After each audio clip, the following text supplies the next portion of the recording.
Bonjour à toutes et à tous, c'est Roller et Sport. Bienvenue dans cette nouvelle vidéo où je vais vous parler des lunettes Scott Shield Pro ou Pro Shield, je sais plus, non, Pro Shield, c'est bon. Une paire de lunettes avec un écran photochromique. C'est la première fois que je teste cette technologie. Pour ceux qui ne le savent pas, c'est tout simplement un écran qui va permettre d'ajuster la lunette en fonction de la luminosité. C'est simple, s'il fait sombre, on va avoir un verre plus ou moins transparent et plus la lumière va augmenter, plus l'écran va être foncé pour protéger du soleil. Ce qui permet, en théorie, d'éviter de multiplier le nombre d'écrans pour s'adapter à la luminosité. Donc s'il fait sombre ou s'il fait grand soleil, ou alors si on a un temps pluvieux par exemple. Et donc ce que je vais voir, c'est que est-ce que ça permet d'avoir la qualité d'un écran translucide ou alors d'avoir la qualité d'un écran qui est fait pour éviter que le soleil nous abîme les yeux. Et à l'inverse, est-ce qu'il a la qualité d'un écran qui est fait exprès pour protéger du soleil et voir au mieux la route.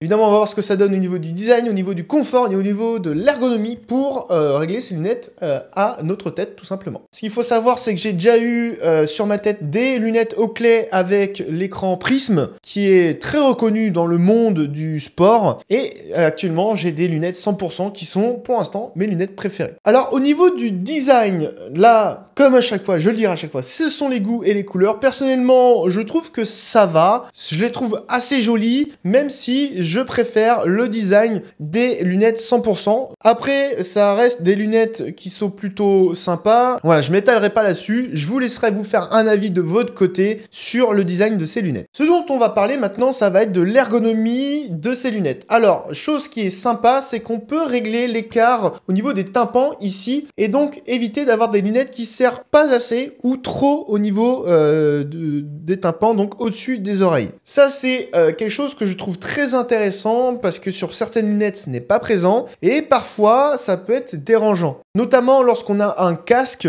et qu'on a besoin d'ajuster pour éviter de se prendre dans la sangle ou sur la partie arrière du casque. Ce qui n'est pas le cas avec celle-ci, sachant que les branches ne vont pas non plus trop loin. Moi, ça va, elles sont extrêmement bien ajustées, elles viennent juste derrière l'oreille, ce qui fait que avec ces lunettes-là, ça vient pas taper sur l'arrière du casque. Donc ça, c'est un très bon point là-dessus. Par contre, ce qui est dommage, c'est au niveau de l'ajustement du nez, comme sur la plupart des lunettes, j'ai envie de dire, mais par contre, je les trouve un petit peu trop en retrait, ce qui fait que lorsque les lunettes sont posées sur mon nez, déjà qu'il est assez gros, eh bien ça vient un tout petit peu légèrement frotter sur la partie en plastique, je le sens, c'est assez raide, ça manque même un petit peu d'épaisseur au niveau du caoutchouc, donc c'est pas ce qu'il y a de plus confortable, j'ai envie de dire, mais, ça ne fait pas mal pour autant, je ne ressens aucune douleur ou quoi que ce soit, c'est, j'ai envie de dire, le principal. Ce qui fait qu'en termes de confort, au final, il y a un moment donné, ces lunettes, je n'y pense plus, et c'est le critère principal au niveau du confort, et il est rempli là-dessus. Donc vous aurez deviné, sur le confort, c'est un bon point, c'est pas le meilleur, étant donné que je préfère là aussi les Oakley ou les 100% que je trouve un petit peu plus confortables que ces lunettes Scott. Lorsque je les mets sur les premiers instants, clairement, je sens la différence, et cette différence est en faveur des 100% et des Oakley. Malgré tout, comme je vous le dis, il remplit le critère principal, c'est-à-dire le fait de se faire oublier lors d'une session de vélo ou de roller. Au niveau du confort également, alors je place ce critère-là au niveau du confort, c'est au niveau de la périphérie, est-ce que oui ou non, elles sont visibles? Et là, sur ces Scott-là, clairement oui. Que ce soit lorsque je lève le regard ou lorsque je baisse le regard, eh bien je vois les cadres qui sont en haut et en bas. Encore en haut, c'est assez limité, je vois le cadre, mais je ne vois pas en dehors de la lunette. Par contre, en bas, je vois clairement en dehors de la lunette et assez nettement. Ce qui fait que ça me dérange. C'est quelque chose que j'ai observé chez les Oakley par exemple. Par contre, chez les 100%, ça, je ne l'ai pas. Et lorsque je mets des lunettes, c'est l'un des critères principaux.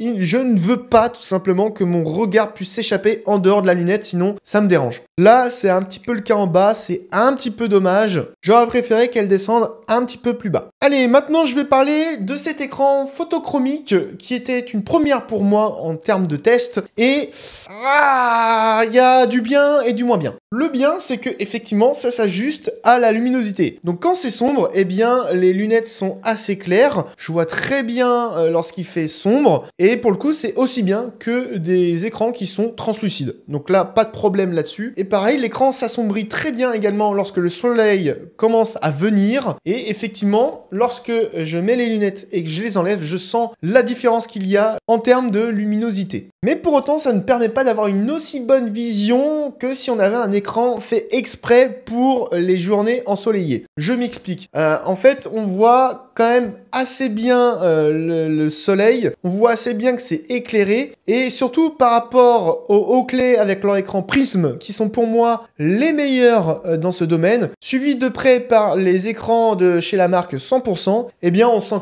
quand même clairement une différence, et je me sens plus à l'aise, je me sens plus protégé, j'ai l'impression d'avoir une meilleure vision avec les verres prisme de chez Oakley ou les verres spécifiques chez 100% que des écrans photochromiques. Alors, est-ce que c'est l'écran photochromique fait par Scott qui a peut-être un manque là-dessus, ou alors est-ce que c'est le cas de tous les écrans photochromiques? Là, pour le coup, je ne sais pas, j'ai pas assez testé de paires de lunettes pour vous le dire. Avec celle-ci, certes, ça protège bien lorsqu'il y a du soleil. Je sens clairement la différence lorsque j'ai des lunettes ou lorsque je les enlève. Par contre, c'est pas aussi bien que des Oakley avec les écrans prisme ou les lunettes 100% que j'ai en ce moment. À savoir que l'on retrouve ces lunettes aux alentours des 130 € et je ne sais pas ce qu'il y a dans le contenu du coffret, donc je peux pas vous dire clairement si oui ou non c'est un bon prix pour ces lunettes. Ça reste moins cher que des Oakley, c'est à peu près le même prix que des 100%, mais le truc c'est que sur les 100%, je les ai achetés à peu près le même prix, et pour ce prix-là, j'avais deux écrans, un écran translucide et un écran pour le soleil. Donc, je sais pas trop, je reste dubitatif, je pense que là, c'est à vous de voir si oui ou non le prix vaut le coup, mais je pense qu'il y a un minimum une boîte rigide et un petit tissu pour tout simplement transporter ces lunettes. Voilà, ce sera tout pour cette vidéo sur mon avis, mes impressions sur cette paire de lunettes Scott Pro Shield. J'espère que la vidéo vous aura plu. Si c'est le cas, n'hésitez pas à mettre un petit pouce bleu en dessous de la vidéo, à poser vos questions si jamais vous en avez sur cette paire de lunettes. J'essaierai de vous répondre au mieux. N'hésitez pas à vous abonner si ce n'est pas déjà fait pour être au courant de mes prochaines vidéos ou de mes prochains lives. Et moi, je vous dis à dans une prochaine vidéo. Il est temps d'aller prendre son petit goûter là.